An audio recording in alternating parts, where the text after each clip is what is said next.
com o Gabriel Adnet. Salve. Com um convidado especial de hoje, o professor Rodrigo. Oi. E para começar, eu vou direcionar agora a pergunta para a Adnet. Eu vou perguntar para você o que você acha das pessoas que cobram para passar ensinamento? Na verdade, não são culpa dessas pessoas, porque a gente vive num sistema capitalista e você precisa lucrar em tudo que você faz. Então, não é diretamente culpa dessas pessoas, porque elas precisam ganhar a vida delas. Então, por exemplo, tem gente que dá aula particular. Não tem como eu falar que eu sou contra isso, porque só é o jeito dela ganhar dinheiro, o jeito dela pagar as contas, alimentar a família dela. É mais a culpa do sistema que nos força a fazer tudo por dinheiro, tudo no final é por dinheiro, do que propriamente culpa dessas pessoas. É isso. Mas tem sim pessoas que têm dinheiro e que cobram para passar informações, e isso eu acho um absurdo, mas é o que reflete a nossa atual sociedade, que é tudo pautada em individualismo, em consumismo, e é isso. Eu gostaria de fazer um adendo aqui sobre a questão de cobrar para passar ensinamento. A gente cobra pouco, tá? O professor, ele é muito desvalorizado na sociedade, vocês sabem por quê? Porque na sociedade capitalista, o que é valorizado é o que é produtivo e que gera consumo. A educação não produz nada em termos de consumo. Portanto, a gente não está produzindo um bem que pode ser vendido para gerar lucro. Todas as atividades no capitalismo que não geram produtos a serem consumidos são desvalorizadas. Por exemplo, o trabalho de uma dona de casa, que é um trabalhão do caramba, e que essa mulher não tem absolutamente nenhum reconhecimento, nem profissional, nem moral, nem cultural, da mesma forma que o professor. O professor, ele acaba se tornando uma espécie de vagabundo do sistema, né? E essa desvalorização do professor acaba gerando muita frustração nos profissionais, e essa frustração, infelizmente, é retransmitida para os alunos. Viu? Então eu vou fazer uma pergunta para você, então. Você acha que se a sociedade que a gente está atualmente, se no começo dela a gente não tivesse feito tudo que a gente fez através do dinheiro, através de uma moeda assim de troca, e se a gente não fosse tão individualista e conseguisse pensar na sociedade, nas pessoas ao nosso redor, e viver sem o dinheiro, tipo por meio de escambos, de trocas, assim, você acha que seria uma sociedade mais harmônica, uma sociedade melhor? Eu acho, particularmente, a grande maioria dos problemas que a gente tem atualmente é por conta do dinheiro em si, né? Por conta do dinheiro.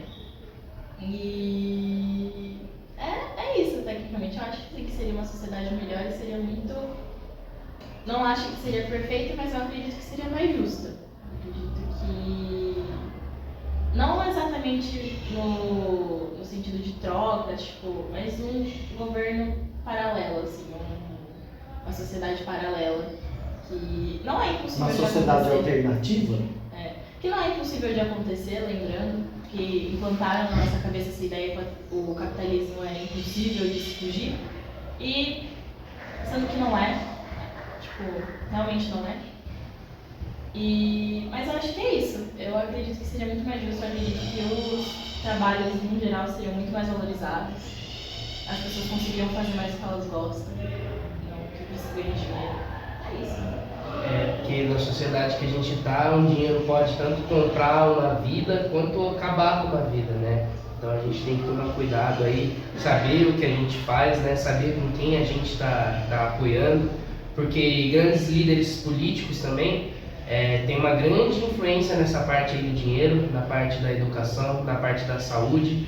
Inclusive, uma das pessoas que cuida da nossa educação não é formado em educação, ele não fala nada bem sobre a educação, e o cara é uma máquina de negócios, ele quer transformar a educação num negócio, numa empresa grande.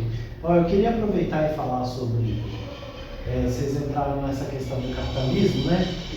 Primeiro que a gente nunca teve uma experiência humana, em termos de sociedade e civilização, que não fosse pautada na opressão de pessoas por pessoas. Toda a civilização, desde o começo, lá na Mesopotâmia, tudo bem, não existia dinheiro e eles conseguiram atingir um altíssimo nível de tecnologia. Eles não tinham dinheiro, mas tinham escravidão. Então, a gente não teve uma experiência formal de muito tempo ainda de uma sociedade onde não exista hierarquia social e opressão social. A gente tem uma experiência quase próxima disso nos países nórdicos, Dinamarca, Noruega e Suécia, onde eles têm um tipo específico muito particular de socialismo, onde alguns elementos do capitalismo são equilibrados com elementos do comunismo.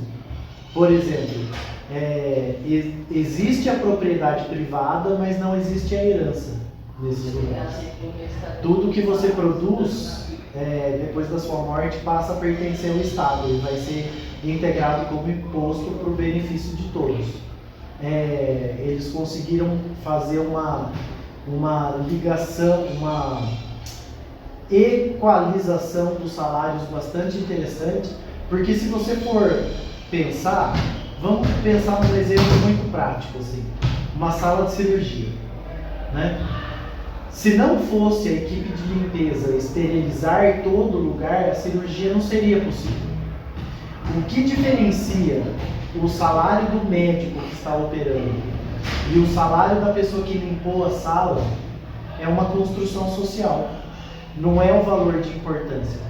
Porque você entenda, apesar de toda a especificidade de estudo do médico para operar o paciente, ele não conseguiria executar essa operação se não houvesse antes alguém que tivesse esterilizado o ambiente, que é uma atividade intelectualmente mais simples, porém com um valor prático tão grande quanto o do médico.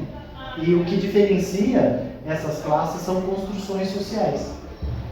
A gente cai aqui no Paulo Freire, que é o patrono da nossa educação a partir de 2012 por uma lei. Vocês já ouviram falar do Paulo Freire? Sim. Paulo Freire é o intelectual mais citado nas ciências humanas do mundo, o terceiro mais citado. A obra dele, que chama A Pedagogia do Oprimido, foi a mais citada de todos os tempos em trabalhos no mundo inteiro das áreas sociais. E ele desenvolveu um sistema de educação a partir de uma experiência que aconteceu em 1970 no Nordeste, 1960. Tinha uma fazenda com 400 operários, 400 boia-frias, né? Que eram agricultores, eles trabalhavam com a enxada, que eram analfabetos. E ele foi alfabetizar essas pessoas depois de adultos. Ele desenvolveu um sistema onde ele conseguiu alfabetizar essas pessoas em 40 horas. Dividido de 2 em 2 horas, em 20 dias, ele conseguiu alfabetizar essas pessoas. E em vez dele vir com um modelo pronto de ensinar, olha, essas são as vogais, essas são as consoantes, você junta uma consoante com uma vogal, dá uma sílaba, junta uma sílaba com a outra, dá uma palavra. Em vez de ir por esse caminho, ele ensinou o pedreiro a escrever tijolo.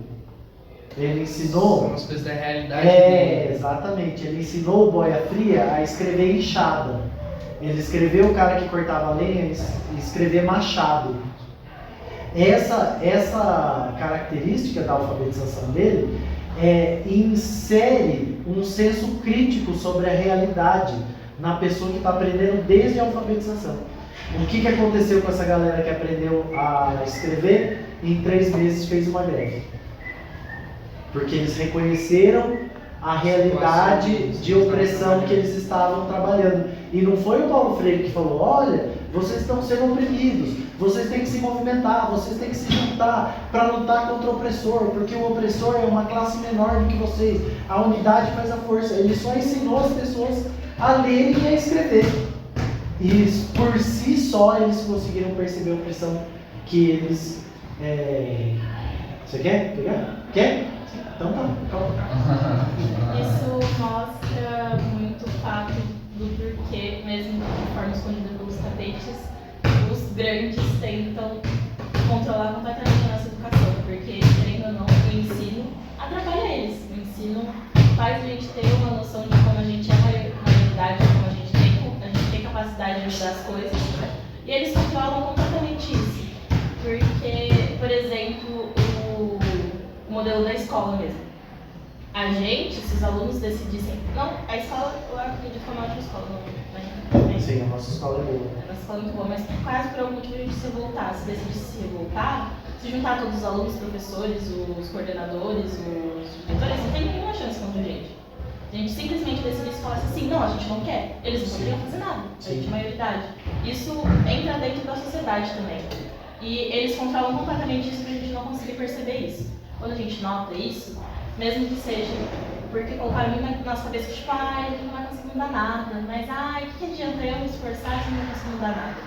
Isso foi uma ideia que colocaram na nossa cabeça, porque se a gente se esforçar a falar de um para um, que vai para outro, que vai para outro, em um efeito cadeia assim, muitas pessoas vão se revoltar e muitas pessoas vão conseguir fazer uma revolução. E isso mostra todas as revoluções que aconteceram ao longo da história. Sempre era o pessoal oprimido, classe oprimida, e realmente conseguiu fazer algo. Só que... A gente tem que entender que nenhum direito foi dado pela classe opressora, pela classe dominante. Nunca os ricos ou os poderosos deram direitos. Nunca isso aconteceu. Todos os direitos foram frutos de luta e, infelizmente, de sangue das pessoas. Puxando... Peraí, eu só vou dar uma comentada pra galera que é burra e não sabe nada. O sistema educacional do Brasil não é o do Paulo Freire, tá? Infelizmente não é, o Brasil não aplica esse sistema, nosso sistema é o sistema industrializado. O professor vai lá, fala uma frase, você repete, todo mundo pensa igual, teoricamente todo mundo tem que pensar igual. Eu preciso falar. Fale. Eu preciso falar. O lance é o seguinte, a educação brasileira, no papel, ela é baseada nas estruturas do Paulo Freire, porque ele é o maior intelectual da pedagogia do mundo. A escola integral, por exemplo, nasceu, a PEI, que nós estamos aqui, nasceu de uma experiência na Bahia, de uma experiência freiriana na Bahia, numa, que eles chamavam de FEBEM, antigamente, uma fundação casa para meninas, uma escola, um reformatório, né, que chama?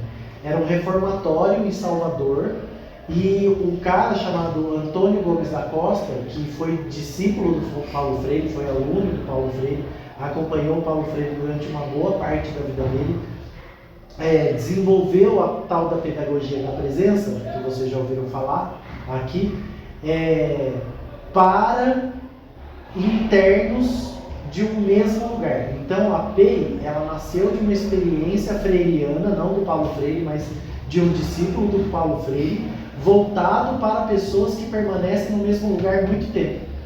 Então todas essas áreas diversificadas, projeto de vida, protagonismo juvenil, que caiu infelizmente, que era uma matéria excelente, eletivas, discutir os valores sociais, as habilidades socioemocionais, tudo isso tem a ver com o Paulo Freire. E o Paulo Freire, ele acreditava que existia, a educação ela não pode ser neutra. Não existe como uma educação ser neutra. Ou a educação serve para infundir os valores da elite e acostumar as pessoas a obedecerem à elite, ou a educação é libertadora, no sentido de fazer as pessoas criarem consciência da opressão que elas vivem e lutarem pela sua redenção ou pela sua libertação. Ele descreveu muito bem a educação que a gente está acostumado como educação bancária. Vamos entender esse termo.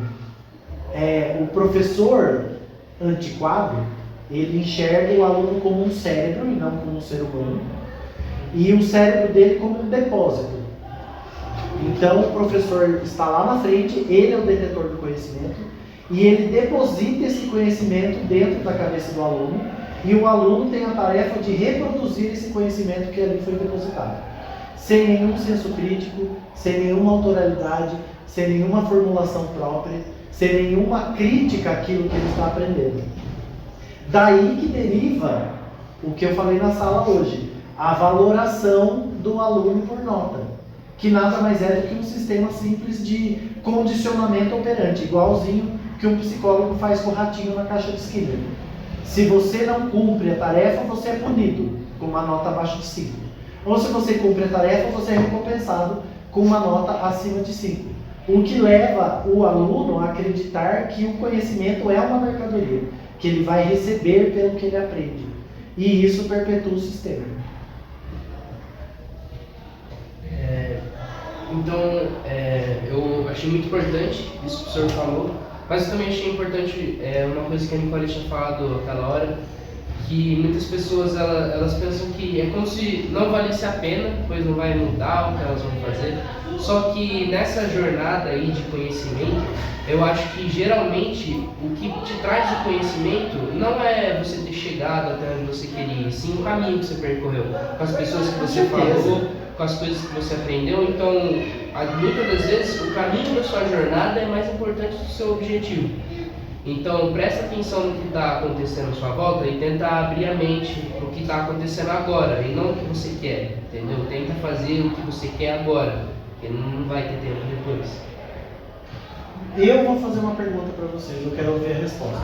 O que vocês acreditam que acontece com um estudante que estuda, porém não tem consciência das políticas educacionais que ele está sendo vítima, vamos falar assim? Eu posso puxar? Pode. Concede esse direito. Eu acho que o estudante que ele estuda o contexto ou ele só estuda a matéria? Ele estuda a matéria. Se ele está estudando a matéria, ele está estudando algo exato, ele não está estudando algo amplo, ele não está aprendendo a criticar, aprendendo a pensar, ele está aprendendo a decorar aquilo. A reproduzir, perfeito. Porque o nosso sistema é basicamente esse, porque se você chegar para um professor e perguntar para que eu tenho que aprender isso, ele vai te responder, ele não vai ficar provavelmente sem resposta, a grande maioria dos professores vai te falar, por causa que você tem que ir bem no Enem, é por causa que você tem que fazer o vestibular, enquanto na realidade não é isso. Eu já falei que matemática é inútil, e hoje eu me arrependo de ter falado isso. Por quê? Porque você vai para a academia, você não vai usar o supino na sua vida. Você vai trabalhar com aquele supino naquele local para você poder usar aquilo em outras áreas da sua vida. E é basicamente assim para todo conhecimento. Nenhum conhecimento é inútil, todo conhecimento é válido. Você aprende aquilo, não necessariamente você vai usar no seu dia a dia o tempo inteiro. Mas em algum momento aquilo vai ser legal para você desenvolver uma conversa sobre um assunto diferente. Então é basicamente isso. O nosso sistema, o próprio aluno, que é feito para... O aluno que estuda, ele acaba não aprendendo a estudar o contexto, ele acaba não aprendendo a criticar, a pensar de fato, ele acaba aprendendo a decorar, a ser um depósito, como o professor Rodrigo acabou mesmo falando, né? Freire. O próprio Freire e o professor Rodrigo falaram isso. Pequenos discípulos de Pequenos, um dos descendentes dele. Não, descendentes não, muita honra, mas eu me considero um professor freiriano. Me considero. Deixa eu puxar então. Vai. Nessa coisa de querer só prestar atenção tipo, em matéria assim, eu acho que acaba acontecendo uma coisa com os alunos que nesse negócio de querer focar só na escola e tirar nota boa e querer ir bem em matéria, os alunos e os professores acabam deixando de lado a parte da socialização, que você ter uma conversa boa com quem você convive é importante. Você saber o assunto, você saber o contexto que você está é importante. Então você focar em uma coisa sem querer socializar é muito difícil, porque você vai viver já exilado dentro de uma escola com muitas pessoas e além disso você vai estar fazendo uma única tarefa o dia inteiro reproduzindo coisas que o professor está fazendo. Você não está aprendendo, você está sendo uma máquina de Xerox. Rodrigo, eu acho que isso contribui principalmente para a Desumanização. Isso, desumanização. Que você vira realmente o que eles falaram, você vira uma máquina. E isso acaba sendo pertinente para as pessoas maiores. Eles, com o tempo, você sendo alguém que só reproduz e não de fato tem que aprender, ou que você está aqui só para aprender e não questionar, você vai virar uma máquina fácil. Uma mão de obra fácil, pode não ser barato, mas você vai ser o que os grandes vão realmente querer. Isso não é uma coisa boa. que com o tempo você...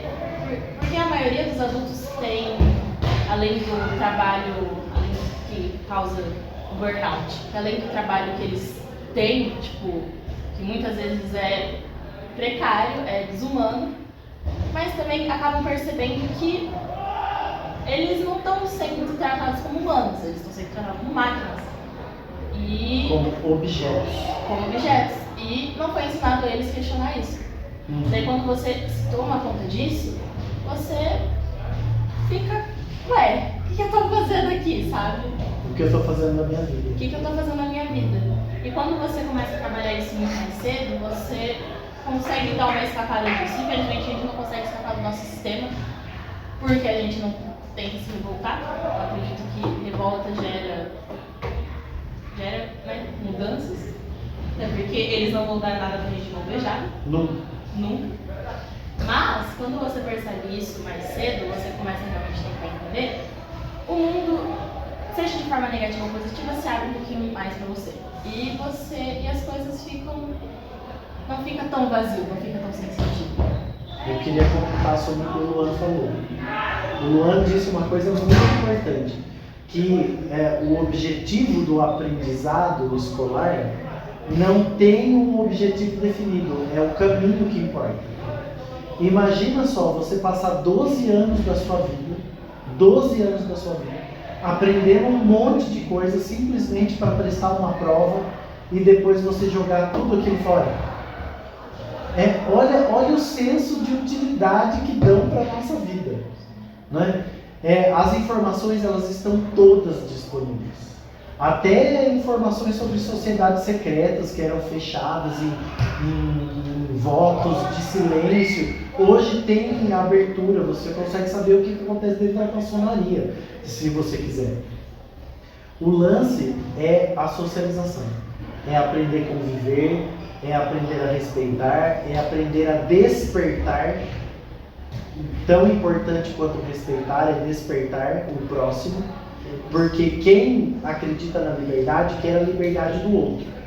Porque só com todos os livros você vai poder usufruir da sua liberdade. Liberdade intelectual, liberdade de pensamento, liberdade de ir e vir. Liberdade no sentido restrito, não do liberalismo. Né? Pelo amor de Deus, e é justamente os alunos, eles são condicionados pelo sistema, pelas hierarquias do sistema, da Secretaria de Educação, dos professores que têm uma posição mais conservadora, a objetivarem o sucesso nas notas e não apreciarem o processo de socialização e convivência e construção de valores. Né? Porque aqui dentro a gente vai construir valores que muitas vezes não vêm de casa. Como, por exemplo, solidariedade, empatia. Solidariedade, empatia, essas coisas, muitas vezes, não faz parte do núcleo familiar do indivíduo. E ele vai aprender essas coisas dentro da escola. Só para encerrar minha participação. Paulo Freire tem uma frase espetacular que é um mote para a minha vida.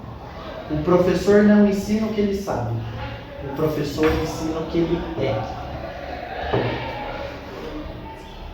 Já vamos finalizar o podcast? Sim, acho que... Então acho que cada um pode dizer uma frase, o professor já começou dizendo uma, eu vou dizer outra, que é por uma educação que nos ensine a pensar e não a nos obedecer, que a nossa educação é basicamente pautada em obedecer você tem que, igual o professor falou hoje na aula, se tirar o instrumento de punição, vai ter professores que não vai conseguir fazer nada, não vai conseguir dar uma aula decente, porque é basicamente só aquilo que ele tem. Ele só consegue te prender com a punição. Então, por favor, por uma educação que nos ensine a pensar, a questionar e não a sermos robôs. Então eu queria deixar uma frase meio curta aqui, mas é isso aí. Então, se apegue ao real, se apegue ao que você tem, ao que você quer, e não ao que te definiram para fazer, não que pensaram que você faria. Faça o que você quiser. E a frase que eu falo também relacionada ao ensino, apesar de parecer muito hippie, é que o ensino seja pelo amor e não pela dor, porque só assim a gente vai realmente salvaguardar as informações que a gente tem. Com certeza. É isso. Obrigado.